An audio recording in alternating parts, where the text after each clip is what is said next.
And we're live. It is the Over Under podcast. Joe Murray, Dan Lifshatz. It is week 2 of college football in the third week of the season.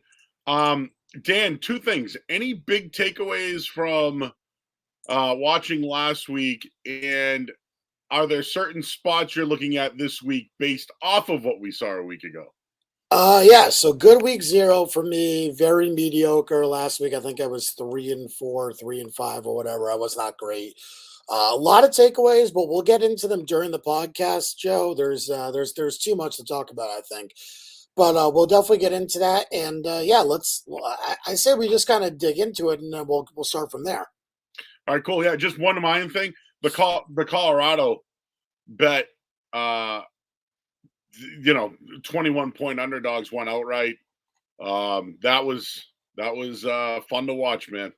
I got to tell you, can Deion Sanders do this week in and week out? I don't know. That was fun to watch. And then Clemson might be done. I'm not saying eliminating them. It's still the ACC. But, dude, you mentioned this during our recap. They didn't do anything in the portal. They're they don't want to touch portal, and I think they're going to get burned by that. And then we'll see Alabama, Texas this week, right? So just a few things from last week as we head into this week. Because the NFL starts up this week, they don't have a featured Thursday night game, but Louisville, off their comeback win, takes on Murray State. So I don't see a line at the moment, Dan, on that one, but I actually really like the way Louisville played second half. I don't know if they were rusty or what it was, or maybe it was just the Georgia Tech defense early on. But Louisville turned it on. They ended up winning the game, and they're 1-0 in the Brom era. Yeah, good win for them. I thought it was a much needed win because they were definitely the better team in the second half. Thought they got outplayed in the first half, but again, new coach, new offense. We'll see what happens with them. I definitely think the concerning about all their hype. I just don't know if it matches, but let's see what happens in the next couple of games here. They face Murray State, Indiana, in the next couple of weeks. So, a couple of games to look forward to. Going to get some thoughts on them. Yeah, and was there a line? I didn't know. No line. No line. All right. So it's Murray State. So. Yep. We'll see what happens. So that's the only Thursday game. And then we get over to Friday, and it's Illinois, Kansas. And say what you want, but Kansas was an exciting team last year with Jalen Daniels, the quarterback for them, and they take on an Illinois team, which I don't know if I was impressed from what I saw a week ago, Dan. But for the most part, though, right now, and I get the line at DraftKings, Kansas is a 3-point favorite. They are at home. The total's 56. We know these Big Ten schools like to slow things down a little bit. So, and this is one of the Kansas' bigger opponents. So I think they're 3-point favorites because of maybe some past history and the expectations. I still think Illinois' Big Ten style can slow them down. We're recording this. I need more on this one, but off the bat, I kind of like Illinois. But how do they play on the road? Because Kansas has played very well at home. Yeah, I disagree. I like Kansas here. I haven't gotten to the window in this one, but if I was going to take a side, it would absolutely be Kansas, and I'd probably want them, really preferably want them at 2.5. This one open 2 some places, open 4 other places. Really want the 2.5. It's sitting 3 most places. Illinois has a huge Big Ten game coming up next week with Penn State. That's what I was going to mention there. That spot. So that's next Saturday. So look ahead spot for them. They really didn't play well versus Toledo. Didn't even think they deserved to win the game. Kansas had a terrible first quarter versus Missouri State, but rolled in the second half. Ended up covering that game by most places. I think it closed 32, but open around 28 and a half. So, should have covered if you got the early number. Didn't cover if you got the late number. One of those FCS games. I just think that Illinois, again, I told you I didn't like the hype. I bet Toledo this weekend, and there was a good reason for it. And I just think that Illinois, had a decent second half, but Toledo should have won that game. And yeah, very, very, very lucky with Illinois there. I don't like them at all this week. And it was Jason Bean for Kansas. He had the 2 touchdowns in that one. They ran for 245 yards on the ground. And I know it's against Missouri State, but to come back like that for them, that could have been a early wake up call for them. But yeah, Jason Bean, Yep. quarterback in that one. I know I mentioned Daniels, but I just wanted to just be accurate, as people are like, oh, you know how they are. They blah you for everything. So I'm this is a game I'm going to watch. I agree with you on Illinois. There was nothing truly impressive there.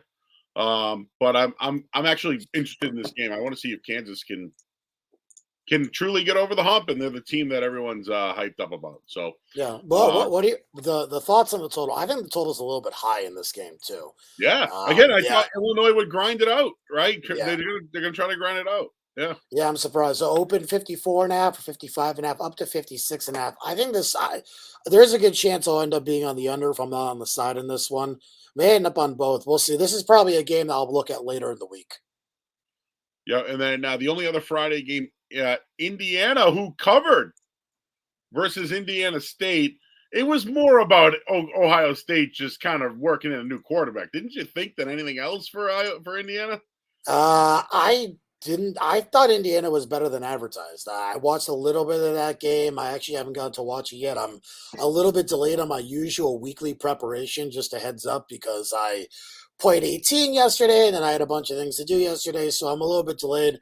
Indiana State had a rivalry game against Eastern Illinois. They were massive favorites in that game. They lost outright 27-0. So, I mean, whatever the spread is, I would suspect Indiana to bounce back a little bit and probably crush them. However, Indiana does have Louisville, week 3. So I would be careful about laying too high of a spread there. But yeah, horrible game from Indiana State. Yep. Yeah.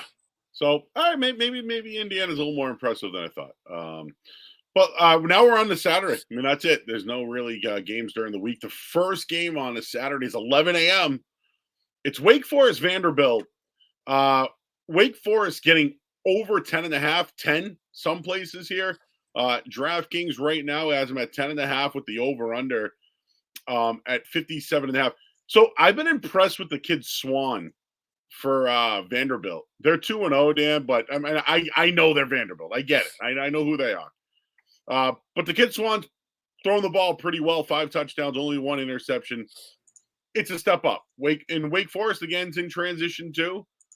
10.5 though against a 2-0 team. Like, I think the books are looking at it as, all right, don't get ahead of Vanderbilt. I know they're 2-0, so maybe that's where they're at with the 10.5. Just early look at it. Maybe Wake Forest a little overvalued here, but I also know that it's Vanderbilt, so maybe the line's right on this one. I lean Wake Forest in this game. So I mean, look what happened in that Hawaii game. I really think that Hawaii probably should have beat Vanderbilt in that game. I think it was at minimum probably a 3-point difference. Wake Forest dominated Elon in the first half. They were up 24-0 at halftime in that game. I think they took their foot off the gas pedal then. Mitch Griffiths came in and, he was really good. Did have that 1 interception, but I just felt they kind of changed their game plan in the second half. Maybe they decided not to do too much. Elon got back into the game. I mean, they won by 20. I think the spread was 23.5, so they did not cover. Again, I'm just not really impressed with Vanderbilt. I'm really not. I think that, they have back-to-back road games here with Wake Forest and UNLV, Joe. So a back-to-back road situation already. I lean Wake Forest. If this gets to 9.5, 10, certainly would think about laying the points with Wake here. Agree with you on that one. And then just kind of moving along here. I do want to get to the Nebraska-Colorado game, but we'll put that off for a minute. There's some other games that I just kind of wanted to get out of the way with you because, we wanted to preview the big games. But Georgia, Ball State, man, woof, huh? See the end of that one?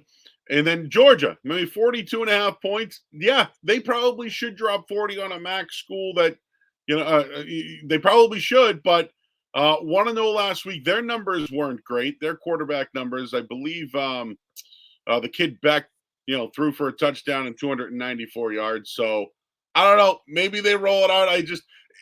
If I'm doing anything in this one, I'm catching the 42, but I'm out. I got nothing on this one. Yeah, I mean, look, I think that there's looking at what Georgia did last week. I mean, they were not dominant versus UT Martin. They didn't really have to be. They ran very basic concepts. They were just kind of stout defensively and beat them 48-7. So people are going to look at that score and probably say that oh, Georgia's going to lay it on this week. I thought Ball State was better. They got a few bad breaks in that Kentucky game. I did watch, again, probably 10, 15 minutes of that game. Nothing major. They rotated a bunch of quarterbacks in that game, Joe. So we're going to see what they're doing down the line. Lane Hatcher was in there for a little while. I think he may have gotten injured, so that's a possibility as well. That Lane Hatcher won't be playing for them. We'll see. We'll see what happens there. He just didn't play a lot. It was kind of weird. I'm really not sure what Ball State's going to be. I'm kind of more interested in the total here, 52.5, Joe. I do lean over, open 53. I do lean over here. I just think that Georgia probably, again, won't play as many concepts. They have South Carolina on deck. Not exactly a look-ahead spot, but still a much bigger in the Ball State. Probably lean over. Ball State probably scores a little bit here. Georgia probably puts up a 40 spot. I think I think probably over is the right play there. Okay. And then just kind of skimming through some of these bet. We know Ohio State is taking on Youngstown State. They play every year, right? I didn't see a line yet on that one. Yeah, no line. Youngstown blew out Valpo 52-10 last week in the FCS, which is a decent FBS program, but still heavily favored. They were 28-point favorites, I believe, around the close. Maybe I think it got higher. I think it was 31, 32-ish around that number. But yeah, Ohio State, look, they were super unimpressive. I think this is a good get right week for them. They're probably gonna play a lot and try some things out that they probably weren't successful with last week. They'll probably rotate both quarterbacks again, Joe. We didn't see a lot of Devin Brown, just mostly Kyle McCord. I thought McCord sucked. Straight plain and simple. I thought he was terrible. And I think this team is in trouble if they can't figure it out. So I would expect to see some Devin Brown this game too. I'm not sure what the spread is going to be. I didn't do my projections yet, but I would probably look to lay it with Ohio State this week. Okay, same thing with Penn State, Delaware. I watched the Penn State game. The only one that really impressed me was they got a pretty good wide receiver. That kid Lambert had 2 touchdowns in that one. He's pretty good. But again, slow start. I thought it was a boring game. Whatever. Delaware is 1-0 off a win. They got to go to Penn State here. I don't know if there's a line, but just my first look at Penn State, I know they're hyped. I did think their wide receiver was good. Everything else, I just thought it was a slow pace. Yeah, I mean, look, they didn't deserve to cover, at least in my opinion. I know they had the 2 missed field goals, but still didn't deserve to cover. Lambert Smith, very good. I really like Drew Aller, man. I think he is a huge upgrade, in my opinion, Drew Aller. So I'm a big Aller guy. Again, kind of hard without a line, but I will tell you, Delaware won a big game versus Stony Brook. The reports out of that game were that they looked really good doing it. Wouldn't shock me if Penn State overlooked them a little this week for the Illinois game. It's on the road next week, so we'll see. Again, hard to kind of take away without a spread, but interesting game, I think, for Penn State. All right, plenty of noon games, but we should probably hit on this one. Notre Dame's going to NC State. Just to set it up, Notre Dame, NC State, good little matchup here. Notre Dame next week has Central Michigan, so they're not, looking ahead. They do have Ohio State though, Dan, in 2 weeks. Yep. So just keep that one in mind. But yeah, I thought NC State was fine last. They didn't. UConn hung around early and then whatever. The line's 7.5, and I've been looking at this one a little bit, and again, I know where it's right off of right off of week 1, right? Yep. Just kind of looking at some of these lines. This is one of the games that I kind of was looking at here, and I don't know. I wonder if Notre Dame's a little overhyped. That's all I'm saying. I think Hartman looks good, Dan. But we watched that Navy game. That was putrid. That was Yep. putrid. Yep. So maybe Yeah. they were a little overhyped, but the line's 7.5, and maybe it's right in favor of NC State. No, I agree. I think I'd probably go NC State yet. I haven't exactly decided to pull the trigger on this one. I think there's some other good spots this week to be had instead, but I do think that's the case. I also like the over. I think Notre Dame offensively is significantly better than they were last year. Big upgrade. They covered versus Tennessee State last week again. Game went over as well, put up 56. Not that Tennessee State is anything impressive, but, I think there's a good chance NC State probably was looking a little bit past UConn. I thought Brendan Armstrong was really, really impressive. He's still a very good runner. I think this is a much better offensive system for him than what he had in the past. So I'm kind of impressed with what they had. I think NC State hangs around here, keeps it within one score. Haven't gotten to the window yet, but especially on the road. And you mentioned, Notre Dame, if you don't like them, if you don't like NC State this week, totally understandable. That September 30th game at Duke, circle that game. That will be Notre Dame coming off Ohio State on the road for the first of their 2 back-to-backs. That's a huge game. And I think we saw what Duke can be last night, beating Clemson outright. I'm telling you, that's a scary game for Notre Dame. Circle that one. I like Duke in that one. I think the spread will be too tall for that one. But this week, again, on the road, first time we get to see Notre Dame on the road. I think it's probably just too many points. And honestly, we'll see. I think NC State has a chance to keep this within one score. I completely agree. And 7.5. I mean, when it opens at that number, it's through the touchdown. Now they're getting a little bit of luck. It's just that one stood out to me. Here's another one, Dan, and I'm going to ring the bell on it. Baylor. All right. They suck, and I probably already lost my bet, right? Have we heard from Chris Thurston at all? I don't know how he's feeling about the Texas State loss. That hurt, right? That was not Yep. that was a bad loss. Blake Shapen, we don't know if he's coming back in. So He's not. He's out. He's out. Okay, he's out. Give me the over. And I just want to make sure I got it here on DraftKings. I'm taking the over in this one. That Baylor defense sucks. Give me over 47.5. They give up 42 points a game to a Sun Belt team, and now they're going to play Utah, potentially getting Rising. And again, if Rising plays, I go over. Now, those young quarterbacks going on the road, I'm still taking it. I think the number's too low. Give me over 47.5. Okay, there you go, PP. Oh, see if I can get that on. So there we go. There it is. So I don't think that Rising's playing. I know he is looking to come back to practice, but again, I think that Utah, coming off that win, no reason to play Cam Rising. I'm surprised that that people were even really considering it. I'd be really surprised if he plays. Not saying he won't, but I'm just saying I would be very, very surprised if he does. This to me is one of the classic overreaction spot, right? Baylor played a Texas State team that I bet you they probably weren't prepping for much. Yeah. TJ Finley had a monster game. They could not stop Joey Hobart. And I think with Sawyer Robertson who comes in, I think Robertson is the better quarterback, in my opinion, for Baylor. Now he didn't have a great showing versus Texas State, but they were down. It was, just spread the ball out, throw it. They kind of didn't really have much of a choice. I'm surprised how many people love Utah in this spot. This one opened, Joe, 4. It's now up to 8.5. I think it's going to get bigger, but I can't really do much else, other than, whatever. Give me Baylor plus 8.5 in this one. This is a massive reaction spot.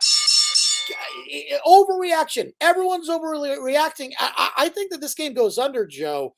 To me, this is a good Baylor defense who had a terrible day at the office.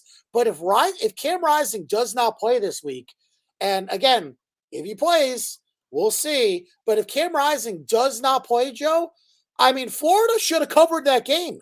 They played maybe the worst football game I've seen from an SEC school and had a chance to cover the game right at the end. Utah is not very good without him. That's the reality of the situation. And even Rising does play. He won't be mobile. He won't be near 100%. Unless I'm just surprised. I'm really surprised about this one. I think this is a terrible number. I think people are going to be all over Utah. I think this is going to be one that people get their clocks cleaned on this week. The number opened 50.5 in terms of the total, already being sharp down the other way. And I think this Baylor team is going to absolutely clean Utah's clock. I think that this is a money line game if Rising doesn't play. Look out. Give me Baylor, and I'll probably honestly end up sprinkling the money line here if Rising doesn't play. I'll wait for before game to sprinkle that money line, though. Reason why I'm on, I literally thought this thing would open in the 50s. I get it, the quarterbacks, right? That's why it's opened where it is. They both teams could be without their starting quarterback. Just I thought it would be in the 50s. When I saw 47, I went, oh boy. So maybe I'm one of the fish that are out there, taking the bait. But I would say that the total's less baity. I just think that you have a team that had a horrible defensive display versus a team that had a very mediocre offensive display. The total is going to come down from where it was projected.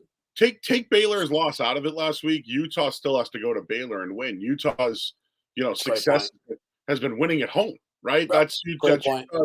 So like Baylor, they can't lose anymore. Like they're gonna play their asses off the rest of the way, and so that's why I think they're gonna put up points. Utah's gonna hang around. But I had 51-ish. I thought once I saw it under 50, I took the over. All right, so moving on to a couple more games here, and we're just still in the noon slate. As we'll get into the 1 o'clock. So we did Notre Dame. We did Utah Baylor. Troy, Kansas State. I saw a little of Will Howard playing that one, Dan. 2 touchdowns. So I don't know if I have the Big 12 conference dominance anymore. Like, I know what Troy is. Troy's a damn good football team. And a really good running back in Vidal. Can he run through that Kansas State team? Can they wear them down? Dan, I like Troy. I know you like Troy. 16.5. Is it the right side? Because I feel like that's a lot of points. If it goes to 17, I'm on Troy definitely. But I think they can run the ball on Kansas State, and I don't care if it's the Big 12 conference versus Sun Belt or whatever conference it is. I'm not betting it. I like Troy in the spot. Yeah, I don't have too much of an opinion on this game yet. 16 number. The opener does make me think Troy is probably the side, especially after what Kansas State just did to Southeast Missouri.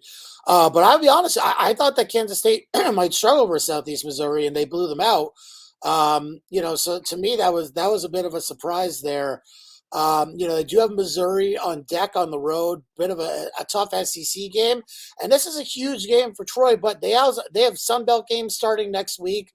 They didn't play very well versus SF Austin. Kind of one, I'll be honest, I didn't really watch either game very much, so I don't have a lot of takeaways. Probably a game I'd pass on. The number thinks that make me lean Troy, but I'm going to pass on the game. All right, a couple more nooners, Dan, and then we'll get to the 1 o'clock. Let's talk about Boston College and what happened with them. Told you. No.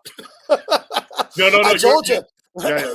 Listen, this one's worth the victory lap because, people have been trying to tell us, right? Dude, they were the worst team at stopping the run in the conference last year, and they gave up. They gave up last week to Northern Illinois. Like, it's laughable. They don't have a quarterback. It truly is laughable. And now they're going to play a team in Holy Cross that I'm telling you, Dan, it's ripe for the picking. This BC's ripe for the picking for Holy Cross. I don't know. I can't find a line on it because we're in Massachusetts. No lines. There's no line anywhere. You don't have to worry about that. Northern Illinois was a respectable opponent that had the same amount of wins a year ago as BC. That's actually going in a better direction. That actually added guys in the portal. I feel so bad. I wish I really did lay it on. When it was 8, Dan, I wish I jumped on it. I didn't. It was 10. It was 10.5. That was the opener. It's laughable. The BC can't stop the run. Holy Cross is going to control the game. I've read a little bit about these guys. They got a quarterback named Sluka and a running back named Full. I like John Serenides. These guys all cover this. Now, It wasn't him necessarily who said BC, but a couple of his guys did, so I'll throw them under the bus. I mean, listen, BC on paper should probably win this game. I think Holy Cross is a live dog, but coming off the loss is a little different to me. I just think the quarterback play at BC is so bad right now that Holy Cross really has it together. Yeah, we'll see. I mean, look, I told you about BC. I kept hearing about the offensive line and all these things, and it's like, what do they have? They lost their best player in Zay Flowers. They don't have a quarterback anymore. I didn't understand it. Now, I do think that Thomas Castellanos showed something, and they showed some fight taking that game to overtime. They had no business being in overtime, Joe. So they had some fight to even get there. So I think Castellanos is going to be their starting quarterback moving forward. I was not impressed with him at Moorhead last year. There were some guys who really liked him. I didn't. So I think that BC will be better. But still, Holy Cross, my concern is they started terribly versus Merrimack last week, excuse me. And Merrimack's terrible. So, maybe Holy Cross is looking ahead to BC. This is their Super Bowl. They play BC. They do play Army later in the year. So, I mean, that's a big FBS game for them too. But still, this is a massive game. BC's got Florida State on deck. So, I mean, this could be a game they completely overlook, but it's also hard to overlook a game when you just lost to a group of 5 opponent at home. And I told you on Saturday we had a call. Well, I didn't tell you, but on Saturday we had a call in. Who'd you take in this game? I said I'd take NIU and I'd take the money line. I ended up on NIU for the game, which is surprising because I didn't have a great week. But these early slate games I didn't do very well on. I don't know what the number is going to be. My guess is probably going to be something in the teens. I'd have a really hard time betting this one either way. I think this is a game you should probably lay off. Great. Well, I'm going to watch it. I'm going to root for Holy Cross. That's what I'm not going to watch it. Fuck that. All right. So Purdue, Dan. Yep. Fresno State last week, right here on the old Podski. We had Fresno, and they came back to win. Yep. Houston card wasn't terrible, but Houston card. Houston card. It's okay. I want to make sure you don't get in trouble. That's all. I'm just. I don't know. They come out. Everyone blasts you. They do. So Purdue hasn't started 0-2 in a couple of years since 2018. I'm reading here, and the whole like what they're doing right now and at home, it's not good. This is a weird spot for me. In a way, man, I don't like Virginia Tech, but I feel like this is a really bad spot for Purdue this week. I'm not going to bet it, but I feel like just a bad spot for them after a loss to Fresno. Interesting. I'm gonna disagree. Give me 2+3. This is a get right spot. They faced a Fresno team that I think people underrated Fresno. I think myself included. I think that I'm part of that. I think Elijah Gilliam can run the ball. That kid Eric Brooks is fucking ridiculous. I watched a good a portion of this game. He was really good. But Purdue can move the ball, man. They can move the ball on offense. Deion Burks, is going to be an extremely dynamic piece. And I don't know. Look, I know what Virginia Tech did in the second half, but did you watch them first half? They weren't all that impressive. I think that they just eventually out-talented Old Dominion, and Grant Wilson made some mistakes. I thought he was pretty good on the ground for them. I think that Hudson Card's going to be kind of scary for this team. I think that they could go in, and I'll be honest with you, I bet this game at a terrible number. I bet Purdue pick them. I'm going to bet them again +3. I think there's a chance Virginia Tech gets blown out this week, really blown out. We talked about this. ACC, unless you are the top of the ACC, they don't do well versus other conferences, okay? Now, I know North Carolina beat South Carolina. I know that, Florida State beat LSU. I think LSU, we talked about that. I thought highly overrated team. But I think this is another spot here. Virginia Tech's a middling ACC team who beat a group of 5 team and really played terrible in the first half, beat them in the second half. But, if you look at the box score, it really wasn't all that crazy. I had Virginia Tech with the number. They covered. Again, I just keep betting these games for early on for whatever reason. All my winners keep coming up. But I really like Purdue this week. I think they bounce back. I don't think Virginia Tech can score with them. And I'd be very, very concerned that Purdue ends up, kind of blowing them out here. I think this could be a big spot where people are misreading the situation, at least in my opinion. All right, and while we're at it, Virginia at a home lost last week. They get James Madison, who we know what they can do. They're 7-point favorites on the road.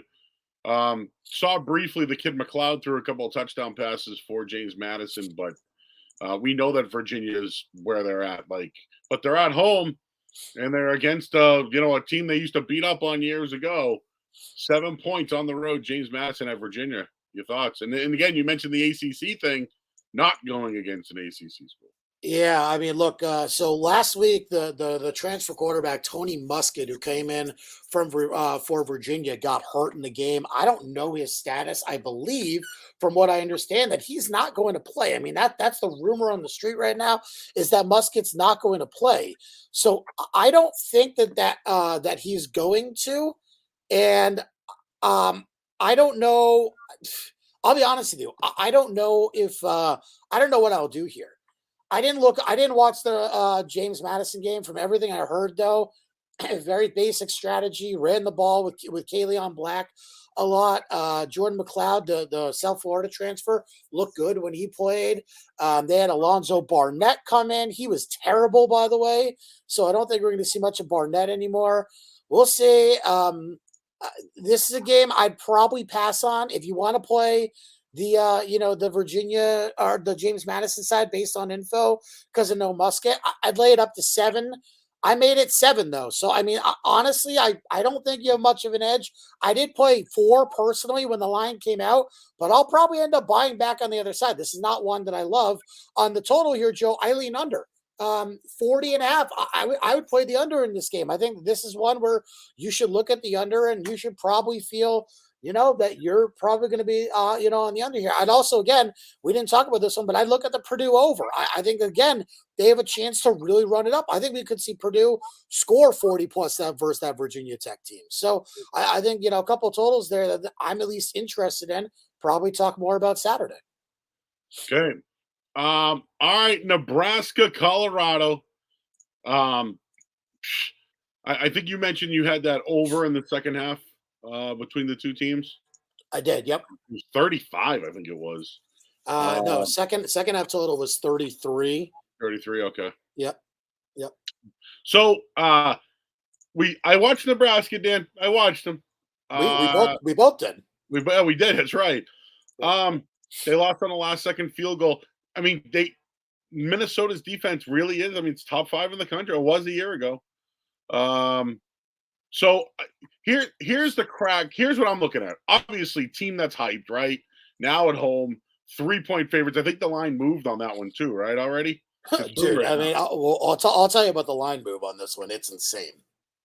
But just yeah. So yeah, we'll get to that in a second. But I lean under, despite what we saw last week, dude. Colorado, they gave up a ton of rushing yards. There we go. And Nebraska can run the ball. Yep. I'm going under 58, ring the bell, but I feel like they can hang around in this one. Why are you going under? Interesting. I just feel like they can run the ball on them, and it's gonna slow the game down. And I think people. So talk about line movement, but yeah, I think Colorado gave up a ton of running yards. It was just TCU didn't stick to it.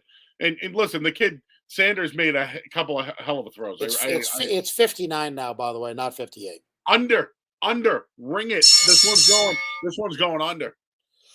So let's start off with a couple things here, man, while I write this down.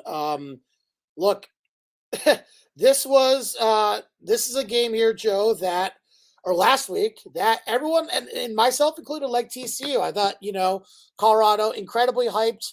They had a billion transfers, a billion different things. Shedeur Sanders' do you know what Shedeur Sanders' passing prop was, Joe, in terms of yards? No. Where it opened? 187. It closed in the mid 200s. He had 510 passing yards. TCU's not a bad team.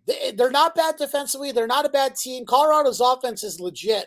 Okay? Dylan Edwards, 5 receptions, 135 yards. Travis Hunter, 11 receptions, 119 yards. Xavier Weaver, 6 receptions, 118 yards. Jimmy Horn, 11 receptions, 117 yards. They are legit. They have a legit offense. That's the reality of the situation. Here's also what I'll tell you. Nebraska has a very legitimate defense. Okay? They do. This line, the look-ahead line, at the morning before the Colorado game, okay? So on Saturday morning, the look-ahead line to week 2, Nebraska minus 8.5. That was the line. That was the line at FanDuel. Nebraska minus 8.5. At DraftKings, it was 7.5. A little bit of a difference, nothing major though. Okay? Circa, the line flips over after the game. It goes Nebraska minus 2.5. Okay. And that's after after Colorado wins. So Nebraska opens 2.5. Colorado gets consistently bet down. They are open as a pick 'em. Circa, which is really the official openers because FanDuel and DraftKings have terrible openers. Circa goes and Circa opens the game Colorado -5, which is crazy because that's probably the resistance point, but that's still a massive move. It's basically, it's a 13.5 point swing if you look at Circa's opener. Now the game is now settled around 3. I think we're probably going to see around 3, 3.5, 2.5. It's going to be bumping all around this week because every sharp who is on TCU, myself included, I'm not sharp, but just included all the people who are, they're going to go against Colorado. They're going to say the letdown spot. Everyone's going to, all the sharp, it's going to be sharp for square again this week. It's going to be sharps on Nebraska, public on Colorado, and it's going to be, again, I agree with you, Joe, and I said it last week during the game. Colorado cannot stop the run. And what can Nebraska do? They can run the ball with Jeff Sims and Gabe Ervin. And that's something that TCU did not do well. And they still exploited them for 164 yards with Amani Bailey. Chandler Morris only had 5 rushes for 30 yards. They gave up almost 300 yards on the ground, Dan. They gave 260 and change. Yeah, 262. So again, Nebraska ran for 181 against what I think is probably a top 25 rushing defense in the country in Minnesota. So I'm going to be honest with you. I think Nebraska is going to control this game. I'm not going to PP it because I think it's really hard to bet this game. But I do think that this is probably overreaction city here. I think the line move is insane, and I'll probably be on Nebraska in this one. It's almost impossible not to be on Nebraska in this situation. Yeah. It's the ultimate fade spot for Colorado, at least in my opinion. Good team. I think they're definitely better than I thought. 100%. I'll take that L. Colorado's going to be much better than we thought. But I do think that in this situation, it's going to be tough. However, they're at home this week, Joe. They're at home this week. They were on the road last week. So I don't know. This is going to be a really tough spot for me. I don't know what to do here, Joe. I want to take Nebraska. What I think, and instead of doing an alternate play, if you want to do something and you're terrified of the spread, I would personally go find the player props, okay? Go find Jeff Sims and Gabe Ervin Jr., bet the overs. I think that would be a good way to approach it instead of trying to, take a side or anything. I think betting prop bets and maybe betting some overs that way. I can't imagine Gabe Ervin's going to be much over 70. I project him right now at 85. Jeff Sims, I think probably open around 75, 80. I project him at 102. I think that's probably the best way to do that. And yes, I did run those specifically. I ran this game specifically. I think that's probably a good way to attack this game if you don't want to be on a side. All right. And I'm on the under for the simple fact that I don't think Nebraska can put up 20 or more. We'll find out. Because we know Colorado just did. But I'm under 59. I just think it's going to be a lot of running the football, trying to keep the game close. So I'm on the under 59 on that one. But, yeah, this is an overreaction. This is public moving the money. But, hey, the public won last week, though. They did. They absolutely did. We did miss one 12 o'clock game, the Delaware State Army game. Army blew a big lead at half. Maybe it wasn't a big lead. Maybe it was 3. Yeah, a 7-point lead at half. They're up 10-3 at half. They blew it. Louisiana Monroe scores 2 touchdowns late. They lose 17-13.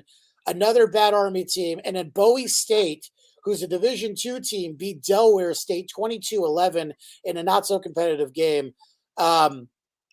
Be careful, but Jesus Christ, Delaware State sucks. So Army may be able to pound them. All right, and just moving on. New Hampshire plays Central Michigan, who didn't cover last week versus Michigan. No line on that one. No, but Central Michigan can play a little bit, man. I mean, the 31-7 score is a little bit misleading. They can play a little bit. I think Central Michigan might not be the worst bet in the world this week. UNH is good, too. That line might not be massive. Bowling Green, Eastern Illinois. So I covered. I had it at 8. It was at 10, but it took a field goal at the end. But Baszler was awful. 3 interceptions. That was the reason why believe it or not, as much as I won the game and it was at home, Bowling Green impressed me. They had a nice little running game, and they had a receiver that did pretty well. Hilaire. Yep. Overall, though, yeah, there's no line on this one, but I think Basil can be better. He just turned the I ball mean, over. he can't be worse. 6 of 21, 71 yards, 3 interceptions. And the fact that they only lost this game by 10 is a modern miracle. Camden Orth came in 5 of 10, 66 yards, a touchdown, 2 interceptions. Liberty secondary dominated them. Odu Hilaire is their top wide receiver, and honestly, he didn't do much. He did have a touchdown, 4 receptions, 59 yards and a touch, but he was dominated for the large majority of that game. Bowling Green's in trouble if they can't figure that out quick. Now, Eastern Illinois, they were the team that beat Indiana State last week. They were massive dogs, upstate Indiana State. I would look to back Bowling Green this week, potentially in a bounce back spot. They should be able to get it going. Eastern Illinois off a big win over their rivals. And then, Joe, we didn't talk about Georgia Tech, South Carolina State. South Carolina State, after losing to Jackson State, loses to Charlotte 24-3. And then Georgia Tech gets a bounce back, but they have Ole Miss on deck. That'd be a game I would avoid completely. Be careful on that one. I thought the kid King was pretty good for Georgia Tech. Never really saw him play before, but Chris Wanke taking over there. And then we just got a couple other games. So Clemson lost last night. They played Charleston Southern. I'm curious about Clemson's future. I really am. Maybe they still win the ACC, but that's not good enough when you're Clemson, right? They won the ACC last year and lost to Tennessee in a bowl game. I don't know, man. Dabo, he's had comments about guys making money, and I don't know, man. I'm starting to wonder about them.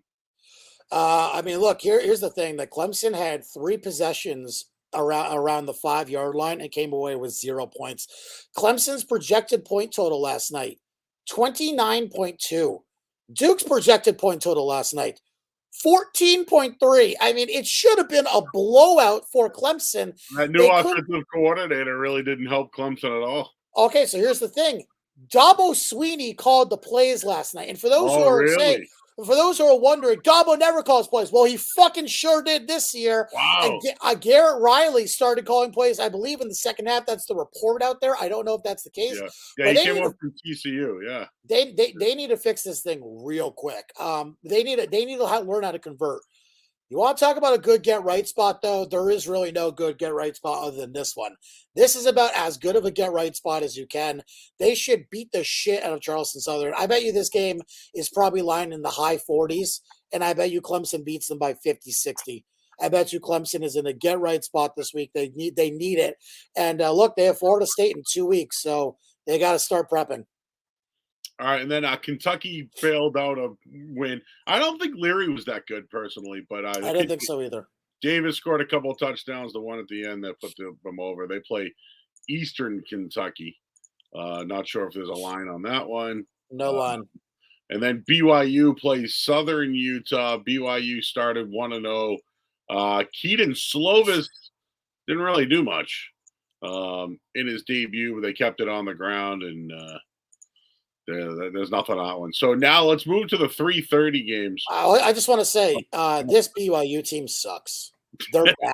They're really bad. Sam Houston, Keegan Shoemaker was horrendous in that game. Maybe the worst FBS quarterback I saw play this week, and I watched the whole thing because I had Sam Houston plus 21. Excuse me. This BYU team is bad.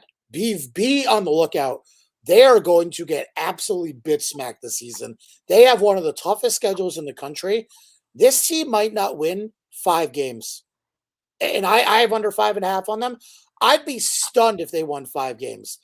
Though they're going to start 2-0 at Arkansas, at Kansas, Cincinnati. They might win that game. TCU, Texas Tech, Texas, at Texas, at West Virginia, Iowa State, Oklahoma State. They might not win 3 games. Maybe 4, maybe 3 or 4. This BYU team sucks. Southern Utah is decent. Be careful. Michigan, who did not cover. Dan, I prayed. I took Eastern Carolina. I prayed. It was 30-0. It was 30-0, dude. I walked away. You know what I mean? Found out it was 30-3, and I went, holy crap. So I don't know what happened second half. Maybe they just called off the dogs. They get UNLV this week. They play Bowling Green next week. The number's 36. Maybe they want to play better, but I don't know. I would chase the number, but I got nothing for this one. I think this is a tough one for me. I'd say just based upon last week, again, it's hard to have too many takeaways about Michigan. I'd say probably lay the number, but UNLV did not play terribly versus Bryant, albeit that it's Bryant. I don't know. Again, no Harbaugh this game. Tough to kind of say, what they're going to do. JJ McCarthy had a pretty good game. 26 to 30, 283 touchdowns. They didn't run the ball much. They didn't do much of anything. I don't know. Pass for me on this one completely. By the way, total in this game, Joe, 57.5. Seems high. Wow. Seems high. All maybe right, we'll see some scoring. Maybe I know. That's what I was going to say. Maybe Michigan's like, hey, we screwed around last week. So Ole Miss Tulane. This is a good game, right? Yeah. The SEC struggled last week, Dan. So here you go. You got Tulane, who's won how many in a row? Ole Miss has to go to New Orleans. I thought Dart looked really good last week. 4 touchdowns. I mean, actually, might have been the best. So I saw projections that he was probably the best quarterback over the weekend. 4 touchdowns, though. We saw what they did. Tulane, they came up, they showed, they played, they won. So they're 1-0. They're 7.5-point dogs at home. So I'm a little torn on this one. I don't know. Like last week was the week I wanted to fade Tulane. So now is it like weird this week that I kind of want to back them? I just think Ole Miss is a little too much. But how do you go against Tulane with what they've done? What do they want? 11-12? Like they're on fire right now. So I don't have a side. I want to watch the game, but the number 7.5. It's just, to me, when I see that number, I lean home team. But right now, I need more time. Yeah, this one opened 6. I bet Ole Miss. It was one of the games I did bet this week. And now it's 7.5. I like Ole Miss. I like even at 7.5. I made this game 9. Look, I think Tulane had a great week last week. They beat South Alabama, and they didn't just beat them. They beat them pretty badly. That was a 20-point blowout. Michael Pratt didn't have to do much. 14 of 15, 294, 4 touchdowns. Just a bunch of explosive plays. A lot of bad coverage by South Alabama's secondary. Defense really regressed. They got dominated there. They didn't run the ball super well either. 38 touches, 142 yards. I just don't think that's going to be the case for Tulane this week. I think they're going to have to throw the ball, actually work, do some things that maybe they didn't do last week. And Ole Miss offensively is, in my opinion, extraordinary. Jackson Dart, I didn't think he played as nearly as well as you thought. 18-23, 334, 4 touchdowns. It's against Mercer, who's a very, they were a fine FCS team. They're nothing special. Ran the ball decently. Trey Harris and Jordan Watkins went crazy for Ole Miss, but we'll see. I like them, don't love them. But I think that Tulane just really didn't do much last week. Just a bunch of explosive plays and mistakes from South Alabama. That's it. All right. Texas A&M goes to Miami. So we got the cover for Texas A&M. And we projected it. It was, they did have a field goal at the end to kind of put it out of reach. Sorry. I forgot to talk about the total there. Open 61 up to 65, Joe. I still think there's some room here for an over. I made this 67. This is going to be a high game. Okay. Yeah, that's the 330, man. I'm all over that one. Texas A&M goes to Miami. I could give you all this preview and trends and what happened last week, etc. Can Miami beat an SEC school at home getting points? I won't bet on it, Dan. I just and we're still talking about Texas A&M. I know they put up 5 touchdowns last week. The quarterback Wayman. So Wegman, yep. So Wegman, I know, get it right, Wegmans. But I don't know. Miami of Ohio, the defense did well against them. Like I thought that was a formidable opponent. It's just when it comes down to it, Dan, I still just think they're an ACC school that's gonna lose to an SEC, but. I don't know, man. I wanted to back. I backed Texas A&M. We won. I don't know if I would do it 2 weeks in a row, but I don't trust Miami. Yeah, we were both on Texas A&M last week, which is nice.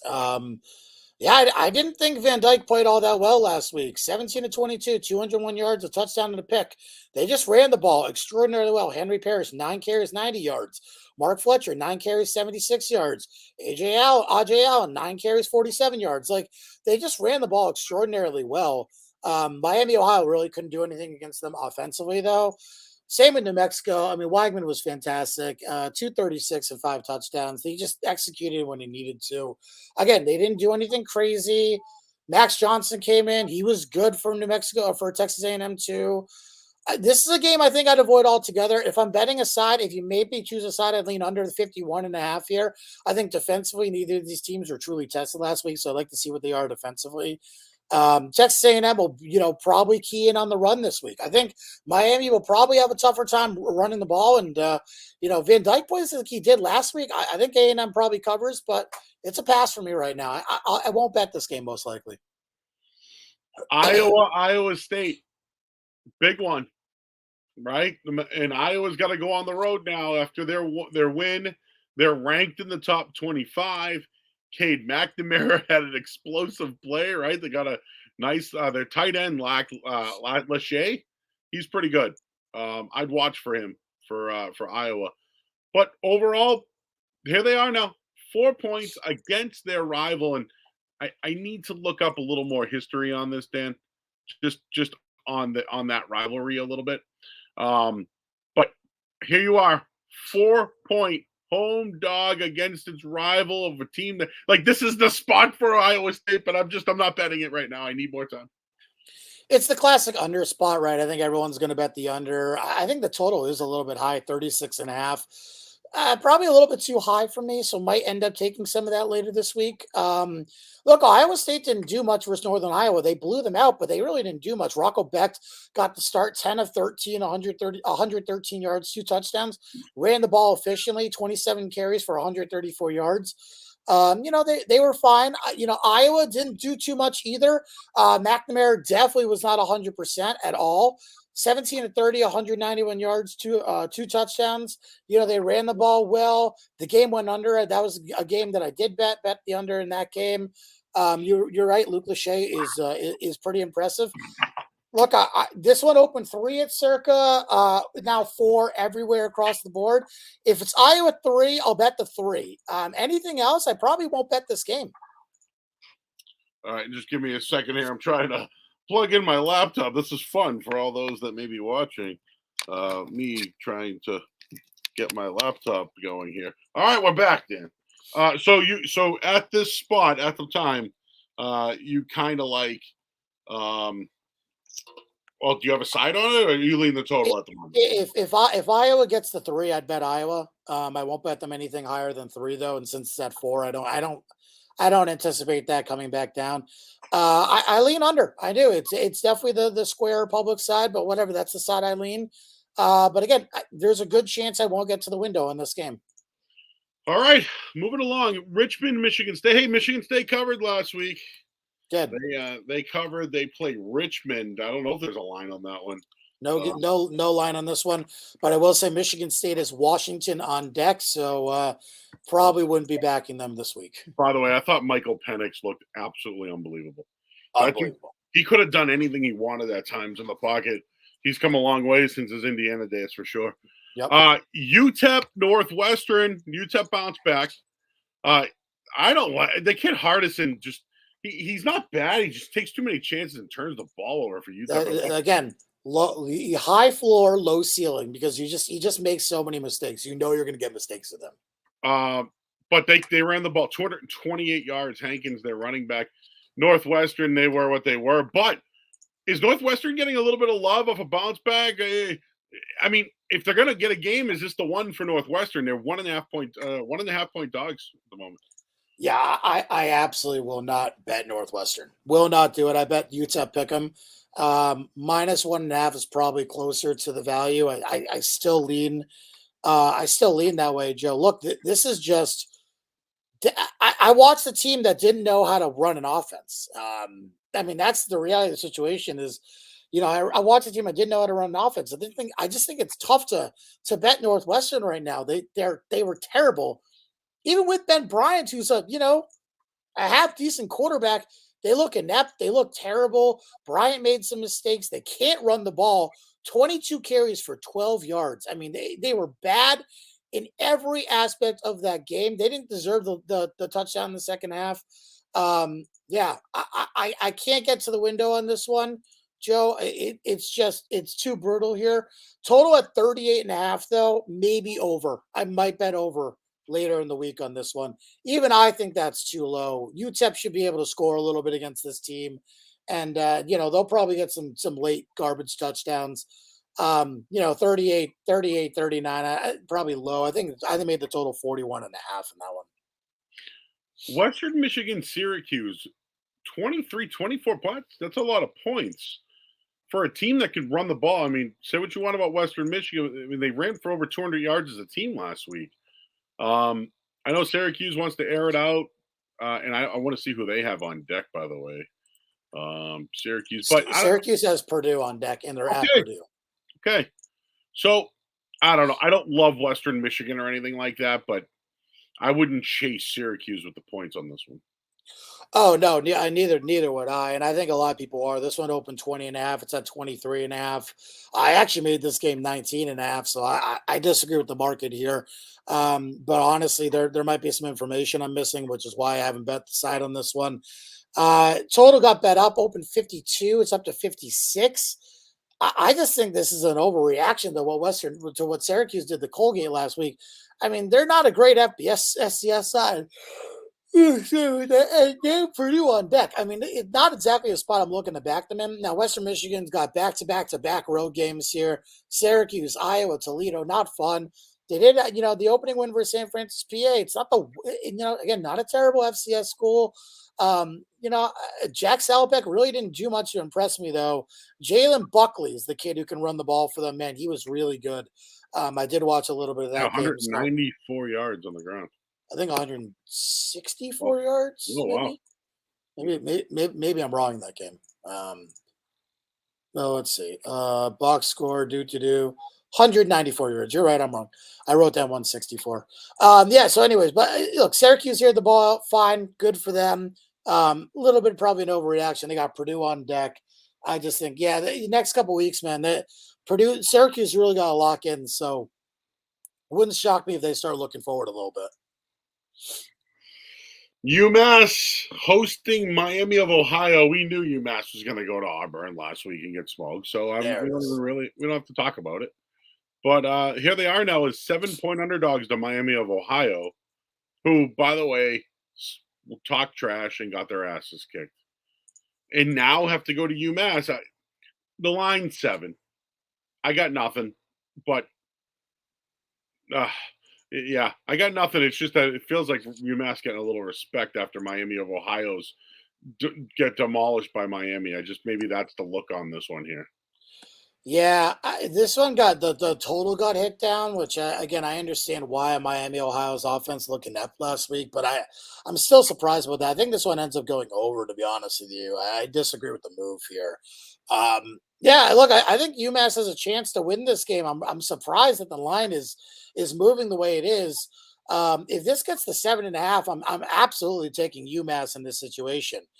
Again, we saw what UMass did on the road versus a group of 5 opponent who I think is significantly better than Miami of Ohio in New Mexico State. They were able to move the ball. Look, the secondary is a concern. There's no doubt about it. But they can move the ball and they can score points. And Miami, Ohio, same thing. They're going to be able to move the ball. They're definitely going to be able to run the ball. Miami, Ohio has a terrible run defense. I honestly think UMass could win this game outright. But looking for that 7.5 number on them. We'll see what it gets to this week. But UMass 7.5 or above. I'll play UMass. All right, Texas State, UTSA. I had a good chance to watch UTSA. I actually give Houston credit. It was more about their quarterback play, I think, than anything. Houston's quarterback's pretty good. He's the kid that came over from Texas Tech. Hard-fought game, 17-10. Utah State had a chance at the end and missed it. Frank Harris actually threw a couple of picks. He had three. He had 3 overall, but 2 at the end that kind of really hurt them. But I didn't think they sucked. That was uncharacteristic, I thought, of Harris, but we'll find out. UTSA just beat Baylor. Everyone's going to be on it. Give me UTSA. And this is now, we should probably talk about the line for a second. I thought UTSA would be anywhere from 10 to 11. What is it right now? 12 and a half? 12 and a half. I like UTSA to bounce back in this spot after a letdown, after UTSA, and everybody loves UTSA. I fade everyone in this spot. So give me UTSA minus 12 and a half to cover. Pipe. There you go. Yeah, I may add this one later in the week. I bet UTSA minus 10. I got down to 10. Now it's 12 and a half. I'm not sure how much I like it there. Yeah. I think probably it's probably the right side. Probably the right side. I mean, this is just, it's a bounce back spot for UTSA. It's a letdown spot for Texas State. This is the classic Lifshatz betting spot here, Joe. So, I mean, I'll probably end up betting it. Maybe I'll talk about it Saturday. The total is what interested me in this one. 66 and a half. I think Texas State's going to struggle moving the ball this week. Me too.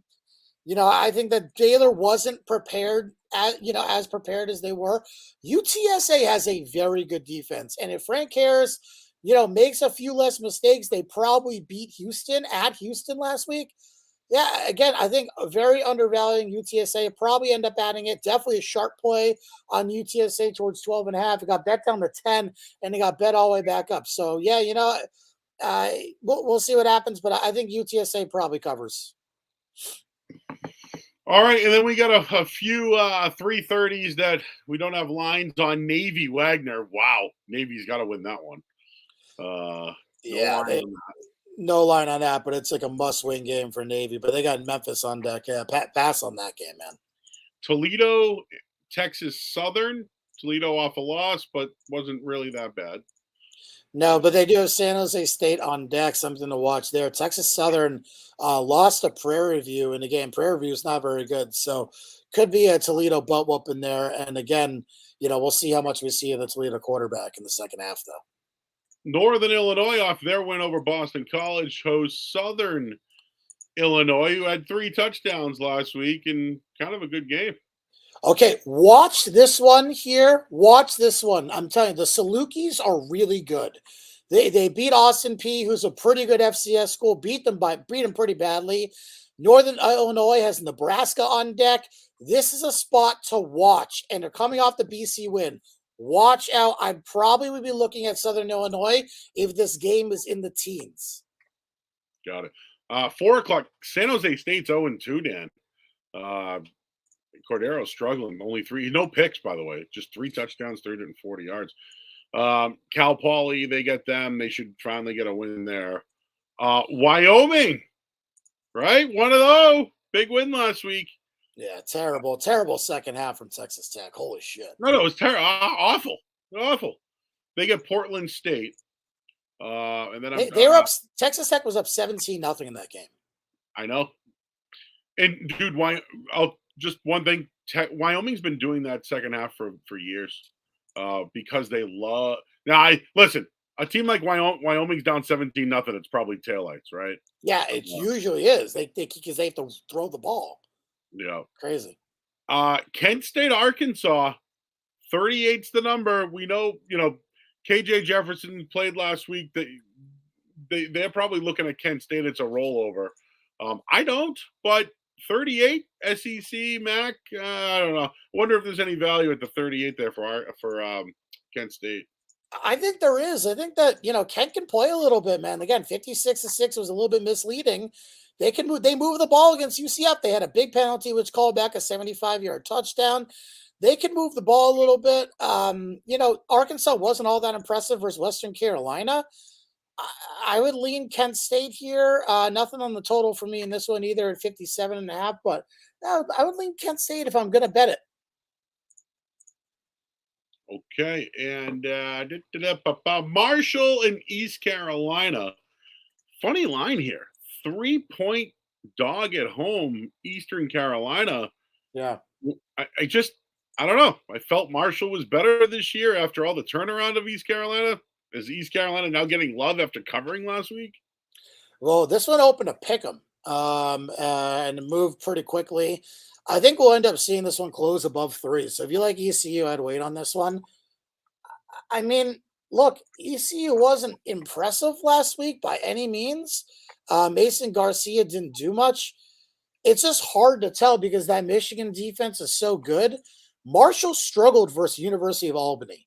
And that's not a good FCS school. That's a very mediocre FCS school. They struggled pretty badly. Cam Fancher really did not do much. It was Rasheen Ali, who's the big time running back there for Marshall, who led them to a win here. Be careful. Everyone really likes Marshall this week. I think ECU has a chance to bounce back a little bit and play better, even though they covered last week. I'm just pass for me, but surprising game. Total surprising, too. 46 is the total. I'd probably lay off the total here, but I thought it would be a little bit lower than that. All right, knock these ones out. Austin P, Tennessee. Tennessee won big last week. Nice little running game. This kid Wright did pretty well on the ground.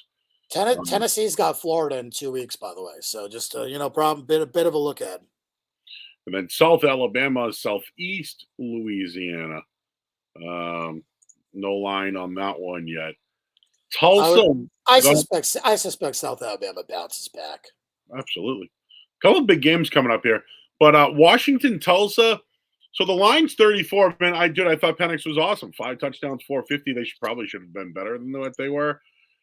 Tulsa, though, 34 points. I don't know, Dan. They got Michigan State. Washington has Michigan State on deck.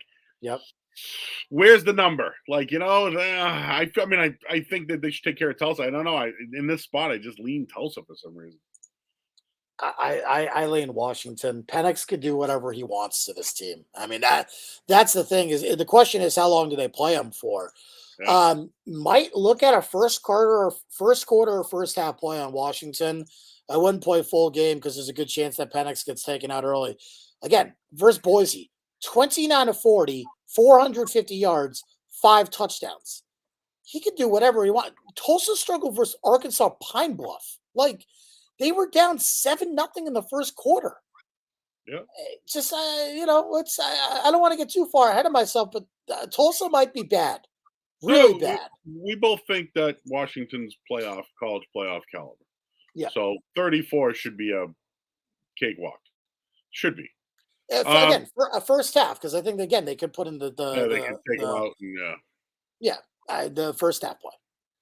App State goes to North Carolina. I mean, yeah, it's happened in the past. This is somewhat of a rivalry now. 18 points, North Carolina off playing their one of their rivals and winning convincingly. I mean, they won convincingly. I thought South Carolina really sucked personally. Yep. No, I agree. So Minnesota's on deck for North Carolina. Nice little defensive team. Then Pitt. So I don't know if they're looking ahead from App State. I think they've had embarrassment against them in the past. Drake May threw 2 picks last week. There's nothing for me on this one.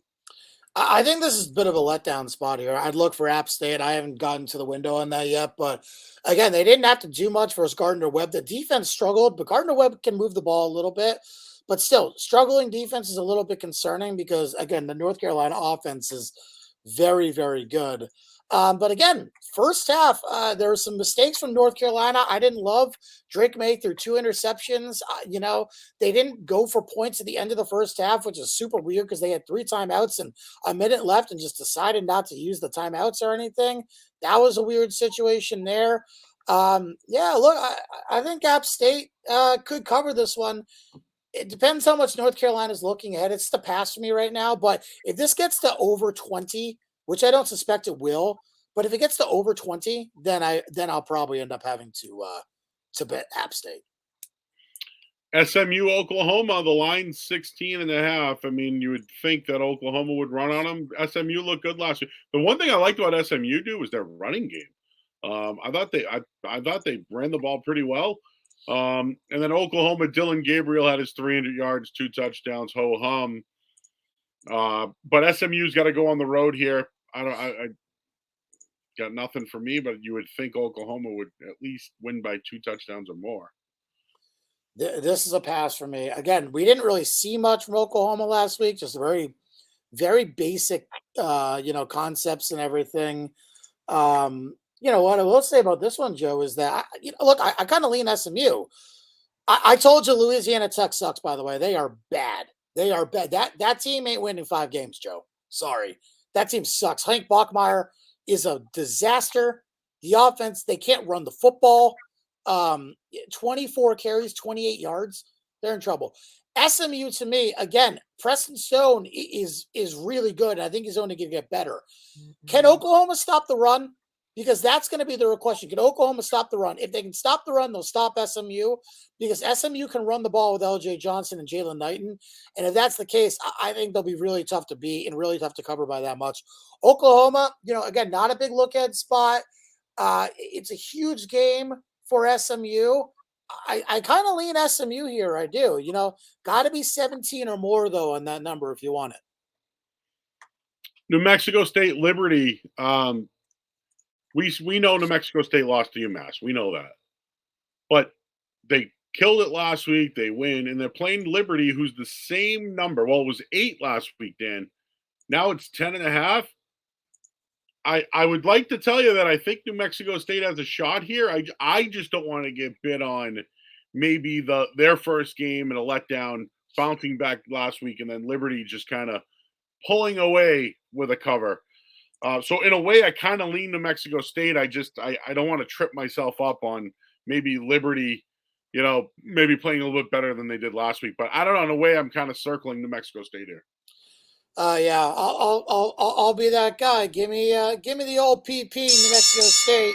There we go. Plus 10.5. It has to be above 10. Okay, has to be above 10. Has to be 10.5 or better. This one was 13.5. So, it's down to 10.5. I bet 13.5. That was one of the first games I bet this week as well. I really like New Mexico State. I think there's a chance they win outright. Liberty, again, they absolutely dominated Bowling Green. They had 5 interceptions. Okay. They had they lost 1 fumble. So they had a +4 turnover differential. And they didn't win by more than 10 points. This Liberty team ain't that good. And Bowling Green was as bad as you could possibly be. And New Mexico State's better. I think New Mexico State could win this game. Watch out. Give me New Mexico State. Again, I watched a lot of that game because it was the only channel at one point I got with games on it. But I think the Liberty defense was better than their offense. So the days of their Liberty offense, I don't know if it was there. So I agree. We're on the same page on that one. Duke Lafayette. Duke obviously off their win yesterday.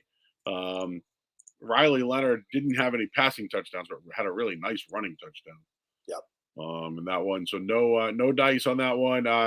Duquesne, West Virginia. Yeah, I don't know, man. I kind of didn't dislike what West Virginia did.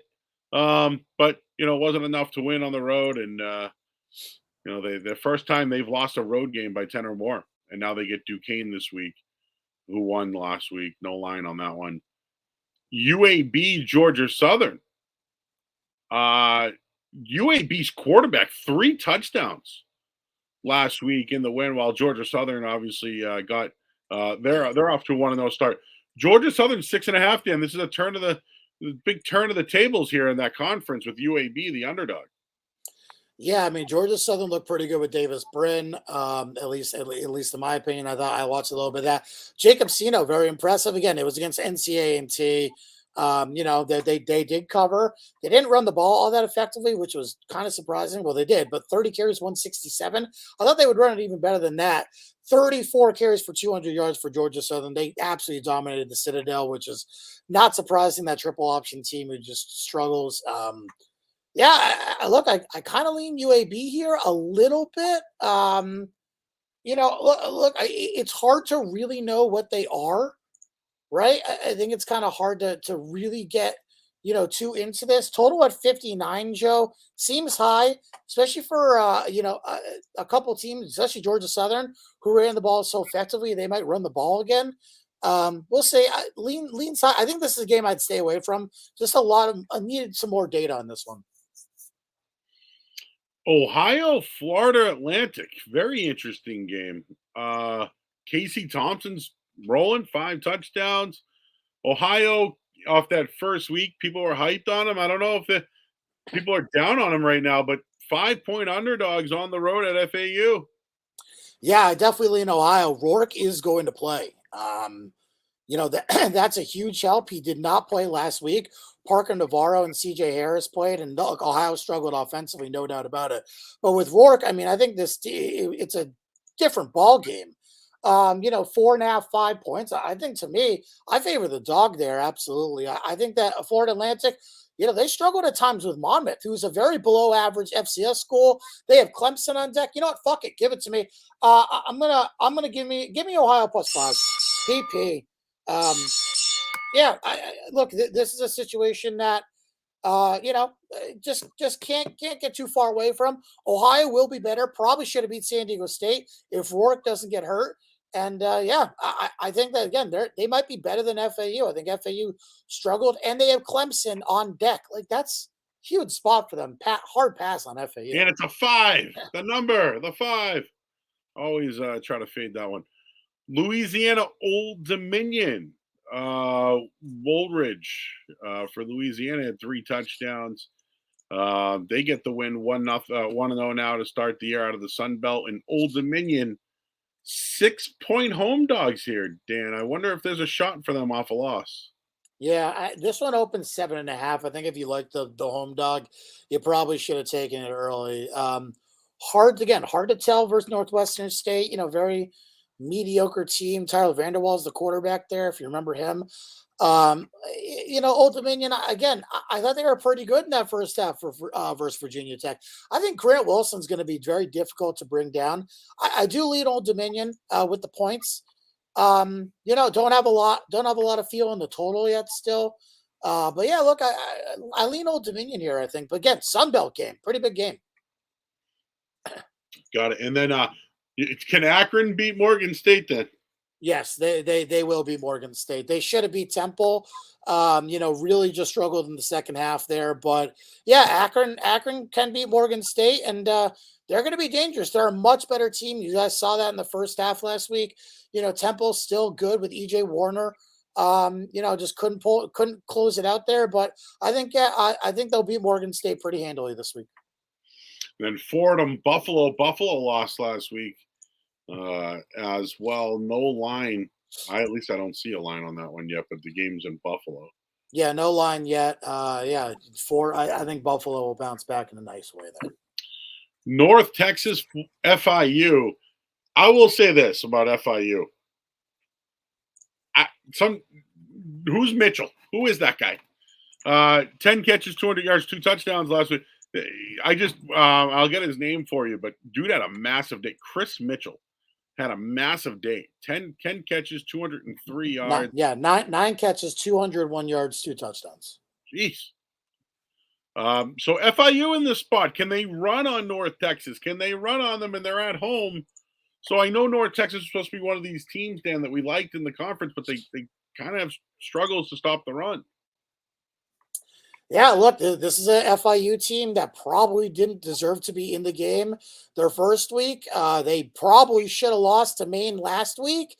And, North Texas got pounded by Cal. I mean, this is one of your typical bounce back spots here. Open 14, down to 12.5. I'm very surprised about that number. I think that this is a good bounce back spot for North Texas. I personally like the mean green. I think they're better than what they showed. Remember, they were playing Cal, hand for hand in that first half. They were right there. They got blown out the second half. It just got away from them. But I think they're a good team, and I think they just kind of got, I think they're an okay team. I think they were playing hand in hand with Cal, just got blown out the second half. But, I like North Texas. That's the way I'm leaning this game. I haven't played it. Over under 54.5. I played under 54.5 in this one, though. All right. And the other game that I was just looking at, because I was wanting to hype that Texas game coming up, but Cincinnati-Pittsburgh. Cincinnati, 5 touchdowns from Jones, their quarterback, rushed for over 100 yards. Like, here they are now. How bad do you want to fade Cincinnati in the spot this week? Not too badly. I feel like you're down on them this year. I definitely am down on them. Definitely am down on them. But I also don't really want to lay the points to the pit. This one opened, I think it was 5-6. Got shot up quickly. To 7.5 off that. Look, I think Cincinnati's fine. Emory Jones had a great week last week. Both these teams similar spots coming off FCS crushes. Good, not great teams, I think, Joe. Probably a pass for me with them. All right. Texas going to Alabama. Steve Sarkisian going back to where he previously was. We'll get a good look at Jalen Monroe, right? Who, was against Middle Tennessee last week, excuse me. But, yeah, I couldn't really get much away from it. But Texas has a ton of hype, Dan. They got so much hype. And while you look at Alabama, they're still a class on their own. Can Texas cover? That's my question. The line's 7. Like, I don't know why I want to take Texas, but I've been beat by the money has been burned by Texas. I can't keep feeding the chimney with Texas money. I can't keep doing it. But I like Steve Sarkisian, and dude, he has a record against former assistants that are very good. He's faced former assistants or coaches 30 times, 28-2. Now, granted, this is the outlier here, but I don't know where I stand on it. But Quinn Ewers, I think we should probably talk about him. Can he beat that Alabama? Can he actually compete against them, which he's done in the past? So I just look at it here and say I probably lean the over. And what's the spread right now, Alabama, and the total on that one? Well, the spread right now is 7, total 54.5. I probably lean over. I got a 31, 34, 28, something to that degree game. I feel over. I'm not going to PP it. I just feel the over is the way to go. Yeah, I'm going to be honest. I don't have much of a feel for this game, which sucks because it's a big game. I know everyone wants to bet the big games, but I mean, here's kind of how I'm approaching it. Both teams look at Texas stopped the run versus Rice. They really focused on stopping the run. It was the big deal for them. And if they stop the run versus Alabama, I think Alabama loses this game. It's in Tuscaloosa.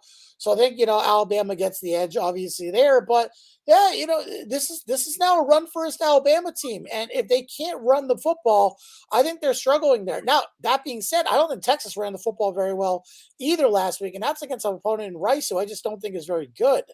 So yeah, I mean, look, I got to be honest with you, Joe. I don't love this spot for them. I really don't. I don't like the spot for Texas. Alabama, I think, is going to have a tough time moving the football because I do think that Texas is going to focus on stopping the run. And Jalen Milroe was their leading rusher last week. I don't think it's going to be Tyler Buckner. It sounds like it's going to be Milroe. So, I mean. And tough to say. I think the numbers are mostly right on this game. I probably won't end up betting this game. How much do you put last year's game into this one? I didn't know Nothing. Bryce Young. 0. Yeah. 0. Because Texas hung around, man. Granted, they played exceptional at home. No, they did, but they were also 21-point dogs in that game, something like that. So, yeah. DraftKings right now +7.5 if you like Texas. So you got that hook in there if you want. It will bounce between that number all week. So Oregon, Texas Tech, right? Team with a letdown, right? And a big lead, loses against Oregon, who beat no one and put up like 60-something points. 80. 80, sorry, 80. What's an 80? Is that so? It's a 50 burger, right? So what would a 60 be? The steak? A 60 spot. 60 spot, okay. 70 steak, 80 like tomahawk. 80 tomahawk. I think an 80 is a tomahawk. So anyways, they put up 80 points. And now they're gonna go on the road against a team that just blew the game, and it's about 6.5, 7. Let's call it 6.5. It's 6.5. Do I want Texas Tech so bad? I can't do it.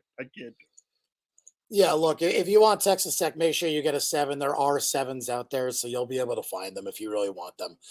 I would be super fucking careful with this game This is another game I probably won't end up betting. I think it's probably within a score. I think both teams probably, play pretty highly. I'll probably end up betting over on this game if I bet it. I'd wait for it to come down, though. My assumption is it probably gets down to 65-ish. That's probably where the market ends up settling. I like the over in this game, though. I think we see in the 70s in this game. Whew, 66.5 right now. Yeah, Texas Tech has to put up points. That's why the over could be the side. They have to put up points. They got to rebound, especially at home. Missouri, Mid-Tennessee State. We saw what happened to Mid-Tennessee State a week ago. I got nothing on that one. Total on that one's 49.5, though. Yeah, well, look, I laid Missouri 28 versus South Dakota. That went so swimmingly. This is a pass for me as well. I think Middle Tennessee State probably actually covers. And look, Missouri's got K-State next week. It's kind of a look-ahead spot for them here too. So I think I'd probably lean Mid Tennessee State if I had to choose a side here, and I'd also go under in this game if I had to. Jacksonville State goes to Coastal Carolina. Coastal covered last week, Dan, but I think it's really where you got the number. Wasn't it 14 that it moved to 16? Yep. Wherever it was, that's how they covered against UCLA. Yeah, I got 16 in that game. So, and McCall had the 2 picks. I really liked the Jacksonville State defense just from what I've watched. I know Coastal's at home, Dan, but I kind of like Jacksonville State in the spot. And maybe there's some love for Coastal after their performance against UCLA. I don't like either side. I like the under in this game, though. Ooh, defense, huh? Yeah, I like the under again. Jacksonville State offensively, I still think it struggles at times. I think Coastal's going to have a hard time moving the ball again. They were fine versus UCLA. They could not run the football. And Jacksonville State, so far, very, very good turnover differential. All they do is turn teams over. Coastal Carolina, not exactly known for being super careful with the ball. Grayson McCall had three turnovers last week, a fumble, 2 interceptions. I do expect Jacksonville State to do that again, and if that's the case, I expect them to cover, but I do like under in this game. All right. UConn, Georgia State, UConn off their opening loss, goes on the road to Georgia State, who had 184 yards rushing and 3 TDs from Mr. Carroll, their running back. I don't know, man.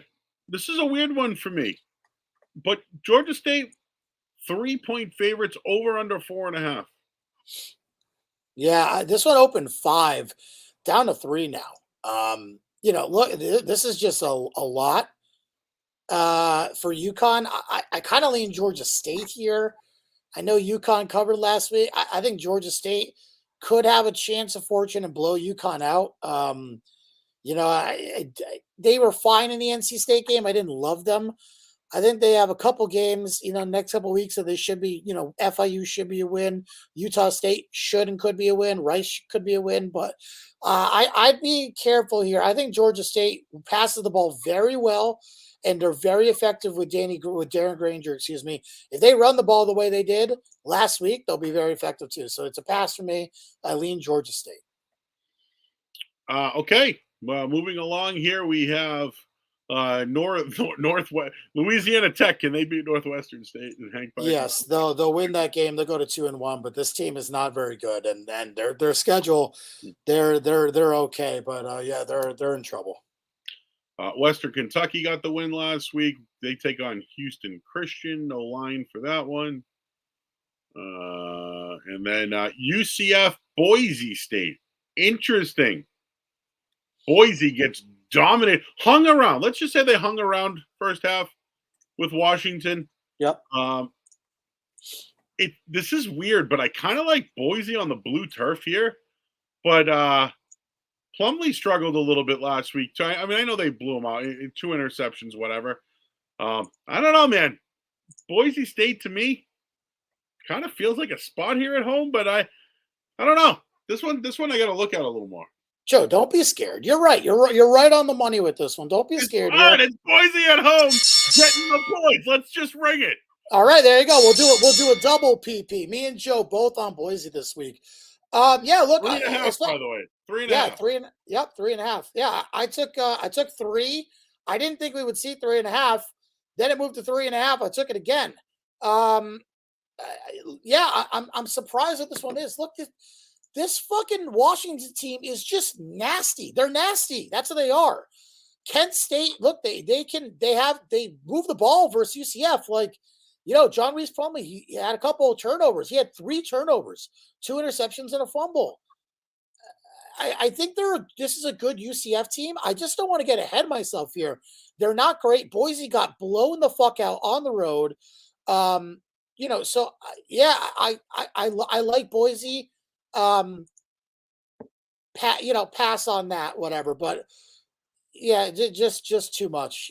Too many points here. I think Boise will rebound in a good way. At least me personally, I think Boise's going to be pretty good this week. Okay, Taylor Green is good when he's not forced to throw the ball exclusively, and they're in the game. I think he's good. And UCF got stopped a lot last week in that first half. That game was pretty close, early on. They got some big plays late in that second half to kind of make that score look a little lopsided. I think Boise covers this week. I think they probably win this game too. All righty, Houston Rice. We already talked about Houston and their performance last week.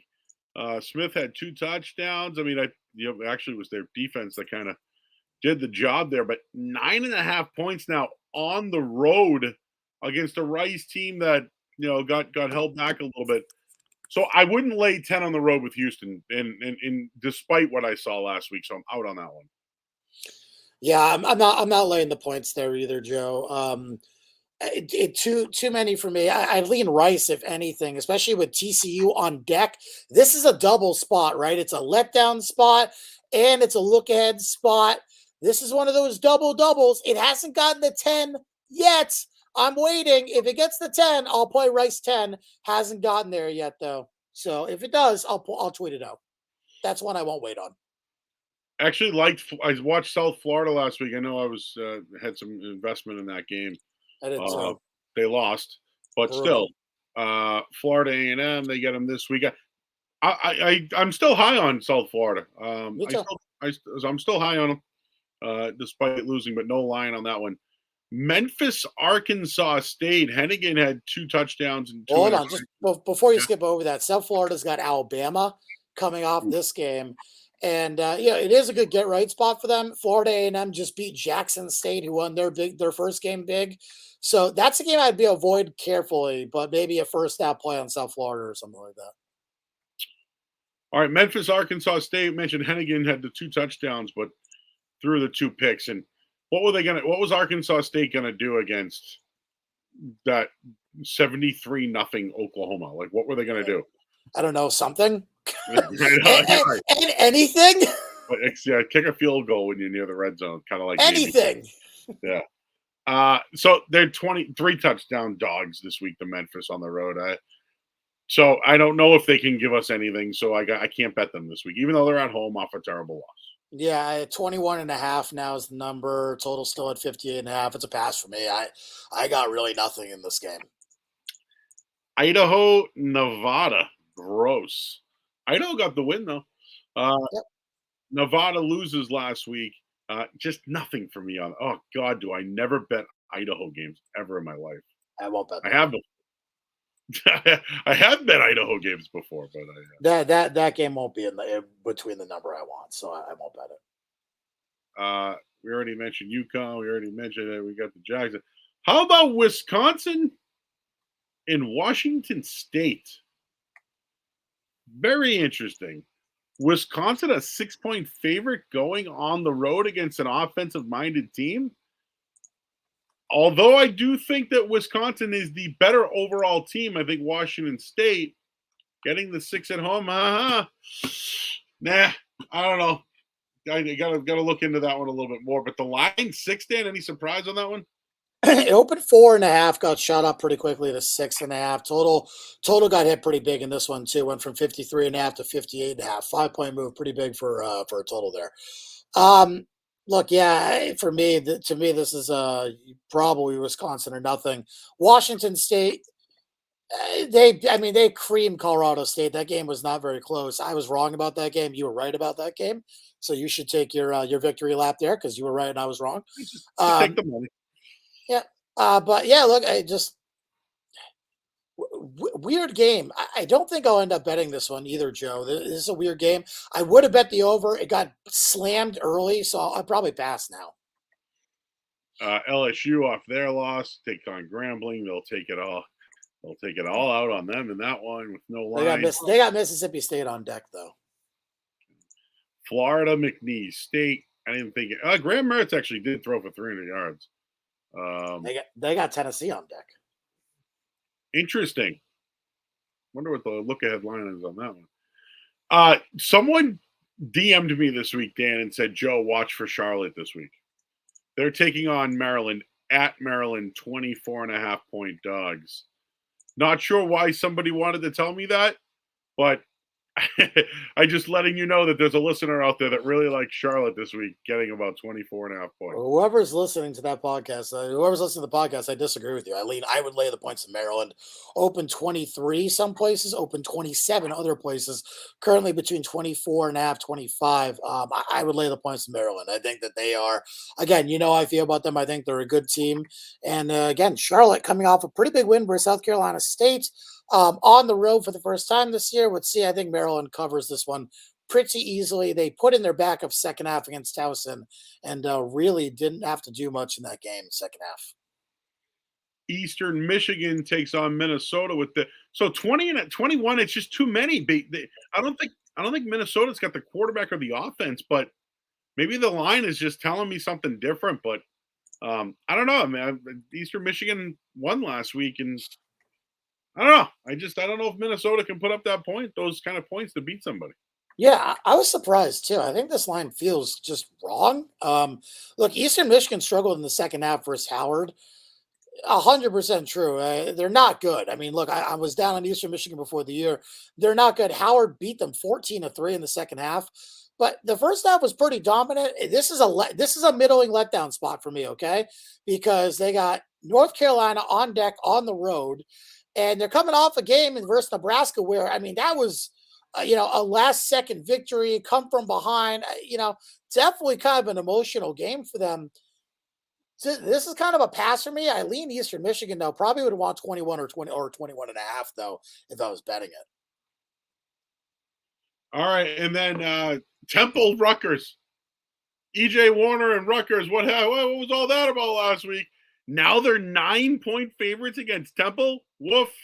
I'm not touching it, but sounds like a lot of points to me. Yeah, and if this one gets to 10, I'll bet Temple. Like again, I think that this is another one of those games where it opened 10. I missed the 10. It's down to 9.5 most places. There are still some 9s in market, but yeah, 10 again. I think I'll bet them. Rutgers face an inept Northwestern team. Inept. That team is inept.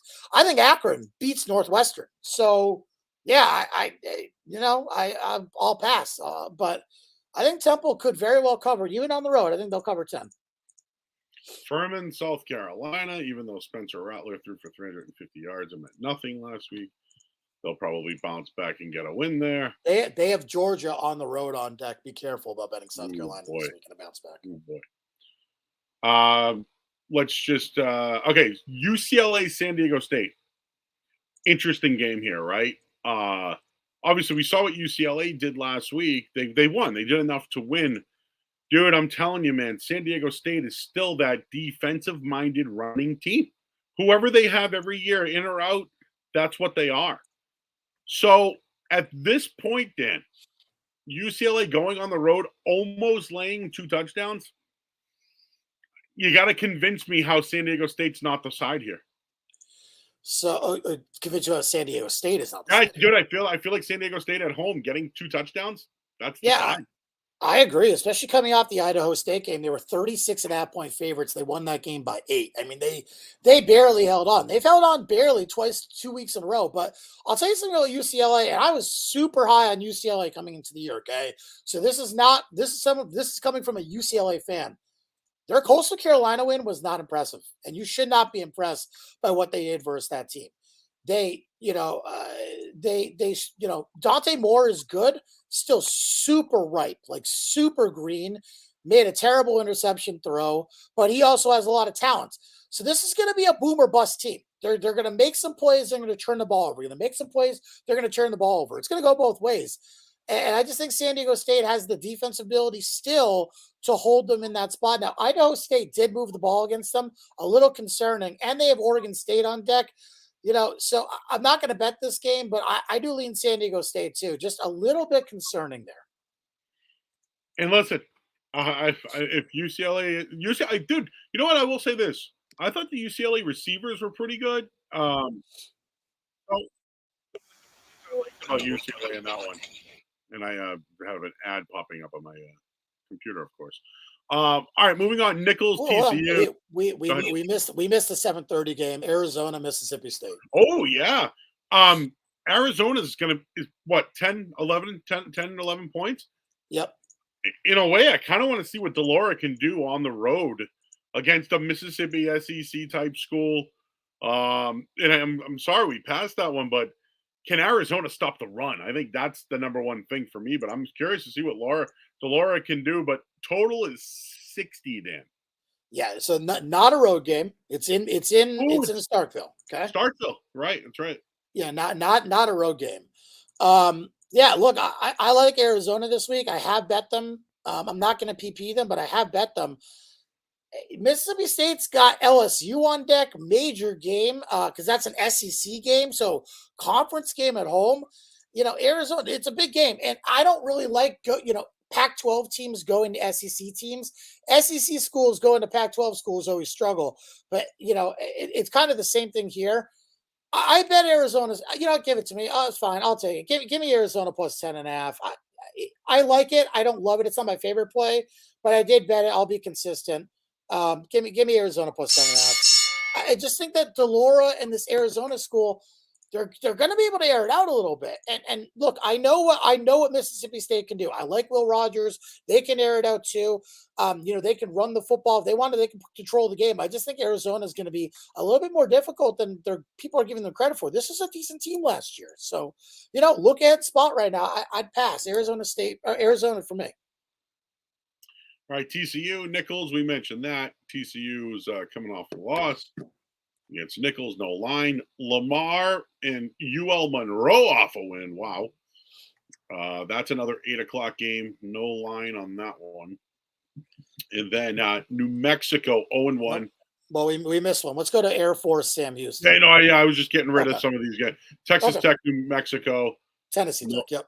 No line on it. And then Utah State, Idaho State. Idaho State almost beat San Diego State. UL Monroe with a comeback victory over Army, and TCU big bounce back versus Nichols here, man. Big bounce back. Air Force 15-point favorites on the road. We know about their rushing attack. And the Sam Houston quarterback threw 3 interceptions last week. Sucks. Not good. So is this a blowout Air Force on the road? So this is not a road game. It's a neutral site game. It is in Houston. It's in NRG. So technically it's a home game, but it's also not in Sam Houston State's stadium. So technically a neutral site game, although it's really not.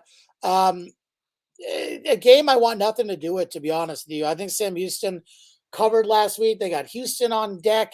Air Force, to me, this is just a tough schedule for a team like Sam Houston.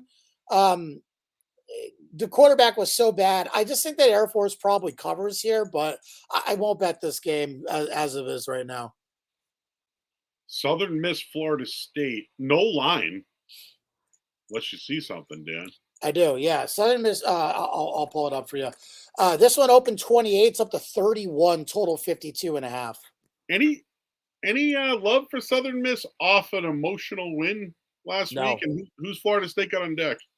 No, I don't. They got BC on deck. It's not like they're terrified. Now, I will say next week I would look at BC because I think BC is going to overlook this week against Holy Cross. I think that's a big game for BC. And Florida State is Clemson the week after that on a short week. I think that's a huge and it's back-to-back road games. So I think that if you want to fade Florida State, it's not this week. It's next week at BC that you look to do it. Oregon. How about DJ Ugalele waking up this morning, huh? He must be a very happy guy and must be saying, I fucking told you so to everyone around him. 3 touchdowns. Oregon State's 1-0. They host UC Davis, but just wanted to throw that fact in there. Fresno, Eastern Washington. Fresno got 4 touchdowns from Keene last week, and they were worried about Jake Hayner, so we'll see what happens there. And then the night games, Stanford, USC. A little impressed with Stanford. I watched a lot of the Hawaii game. A little impressed with what I saw. But the number 28.5, is this going to be USC every week, just kind of running up the score? Is that how we play these now? Is just you just chase USC in the number? Because I'm sure they know the number. But Stanford win last week now going on, I don't like the spot, and I feel like USC is going to just kind of roll the number. Yeah, I mean, this opened 29.5, 31.5. I don't think it matters. It's kind of like USC in this spot to roll them. Yep. Look, Stanford went to the island. They beat Hawaii. They put in a good performance. Impressive for sure. This is a different type of ball game. I don't think they'll be able to stop the USC offense. Not that USC will probably stop them either. I like the over here too. It's stupid, right? But whatever. I just think Stanford again is a significantly decreased opponent or increased opponent, excuse me, compared to Hawaii. I think this is blowout city. I think USC blows them out, probably in a relatively same type of game they beat Nevada last week. I think that's probably around where Stanford is. And again, I think San Jose State's better than Stanford. They beat them by 28. So, to me, I like USC this week. Yeah, I agree. I feel like they're just a number chaser at this point. Just all right, USC 30. Okay, let's roll it. Yep. And then as far as the rest of the night goes, I know the late night degenerate specials, Hawaii and Alabama, Albany. Albany. Yep. And I know there's 2 games ahead. I'll just kind of wrap it up there. That's the degenerate special. I wonder if do you think there'll be a line on that one late night, Dan? Yes. Yep, okay. Definitely. All right. Auburn opened up the season against UMass. Don't take much out of that. But what I do take out of Cal is I thought Finley played really well, and their running game looked really good. Auburn 6.5. Oh, I still think they're down, Dan. I still think they're down despite what we saw last week. Me too. But is Cal good enough at home? The number is 6.5 for Auburn. I wonder if Cal is a home dog. It's worth the look here. If he gets to 7, I'll play it. And I missed the 7s on this one. It did open 7. If he gets to 7, though, we're seeing it 6.5 minus 120. I bet online, so we're getting close. I'll take the points with Cal. They can move the ball, man. They can move the ball. And Auburn, overrated. Fine. They beat UMass, and we laid it. It was a good spot, but this is a different type of ball game on the road. And how many times do I have to say this? SEC schools on the road at Pac-12 schools don't do well. It's a great spot. If Cal gets the 7, take the 7 with Cal. I agree. I mean, the number's low there for a reason. Like, I don't know. I wonder if people are on to Auburn this year. Although they did cover last week with a big number. I'll give them that. Yep. And then the final game, Oklahoma State goes to Arizona State. I would say history would tell you Oklahoma State should be the favorite in this one, and they are. They're 3.5-point favorites. Rashada, I guess, had a good day. 2 touchdowns last week, and I'm not sure on this one. I don't know what Oklahoma State is yet. They're favored 3.5. That's the number. So you got a live home dog here on a Saturday night. Yeah, both these teams were extremely unimpressive. Arizona State was a 36-point favorite. They won by 3. Oklahoma State was a massive favorite. They won by 14. Neither of these teams are very impressive. I think it's very tough to like either one of them. So, pass for me. Again, at Pac-12 school. They got the news last week. They weren't going to be in the playoff. Maybe it was kind of deflating for them. That might be different now.